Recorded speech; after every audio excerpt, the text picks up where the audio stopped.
ওকে, recently আমরা বান্দরবনে একটা শর্ট ফিল্ম শুট করতে যাই, যেটা একটা কোরিয়ান গবেষণা ফিল্ম ছিল। থেকে বড় সমস্যা ফেস করি, the biggest problem of film making, sound. Yeah, ladies and gentlemen, let's talk about sound.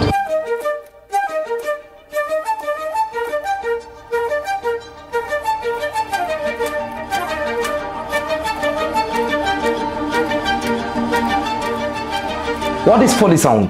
Foley sound কি?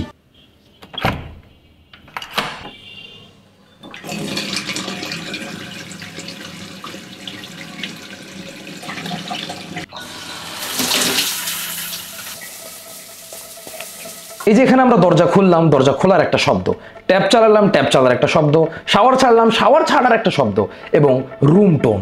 এই সিনেমাটিক সাউন্ডগুলোকে মূলত বলা হয় foley sound. Let's crack this game. এইখানে কিভাবে সাউন্ডগুলো ক্যাপচার করেছি এই ভিডিও অলরেডি আমি বানিয়ে রেখেছি, তাও আবার মোটরোলা ফোন দিয়ে। ওই ভিডিওটা আপনারা চেক আউট করে আসতেই পারেন। সাপোজ ধরেন আপনি সিঁড়ি থেকে নামছেন, তখন যদি আপনার বুকে অথবা কলারে অথবা আপনার দেহের কোনো জায়গায় যদি মাইক্রোফোন অ্যাটাচ থাকে ফর সাউন্ড রেকর্ডিং, তাহলে আপনি একটি জঘন্য সমস্যা ফেস করবেন।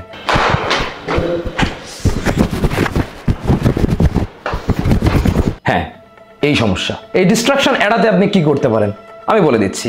ইনস্ট্যান্ট একটা ট্রাইপড নেন, নয়তো লম্বা যে কোনো বস্তু হতে পারে, সেটা আপনার জানালার পর্দার বড়, কি বলে এটাকে, আমরা মূলত ট্রাইপডে মাইক্রোফোনটা অ্যাটাচ করে নিয়েছি, এবং আমরা যদি সাইড দিয়ে সাউন্ড রেকর্ড করি তাহলে হিয়ার ইজ দ্য রেজাল্ট।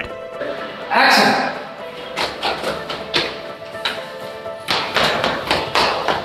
এখন এখানে একটা সমস্যা আছে। সাপোজ আপনি মাইক্রোফোন দিয়ে আপনার ভোকাল রেকর্ড করছেন, তখন আপনি ভোকাল শুনে শুনে মেলাতে পারবেন, কিন্তু আপনার পায়ের শব্দ, হাঁটা চলা, নিঃশ্বাসের শব্দ আপনি আপনার ভিডিওর সাথে সেন্ড করতে পারবেন না, কারণ সাউন্ড রেকর্ডিং সম্পূর্ণ আলাদাভাবে প্রোডাকশন হয়।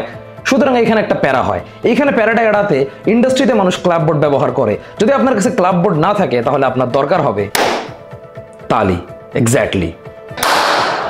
এই তালির লাউড শব্দটা আপনি ফাইন্ড করে এডিটিং সফটওয়্যারে ইজিলি আপনার অডিও সেন্ড করতে পারবেন। তারপর আসি ডায়লগ রেকর্ডিং এর সময় যে সব থেকে বড় সমস্যাটা আমরা ফেস করি, যখন আমাদের মাঝখানে একটা পজ আসে।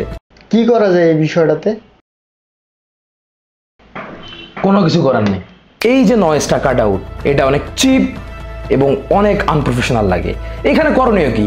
ইনস্ট্যান্ট সলিউশন, চুপ থাকেন, জাস্ট রুম নয়েজ ক্যাপচার করেন সাইলেন্টলি। তারপর যখন এই রুম নয়েজটা আপনার ওই ফাঁকা জায়গার মাঝখানে নিয়ে আসবেন, লেটস সি দ্য রেজাল্ট। কি করা যায় এই বিষয়টাতে? কোনো কিছু করার নেই। তুই 2 দিন পর আসি একটা কথা বলিস কেন? যেটা অসম্ভব, এটা অসম্ভব। এত এক্সকিউজ দিয়ে লাভ নেই তো দুনিয়ায়। নিজের কাজটা ঠিক মতো কর না বাল। বাস হয়ে গেল। এখন আমারও একটা সাউন্ড টিম দরকার। আমার সাথে যদি কাজ করতে ইন্টারেস্টেড থাকেন অবশ্যই কমেন্ট বক্সে জানাবেন, আমি আপনাদেরকে পার্সোনালি ডিএম করে নিব। আমি সেজান মাহমুদ, সিনেমা এক্সপেরিয়েন্স থেকে। আমরা একসাথে সিনেমা বানাবো।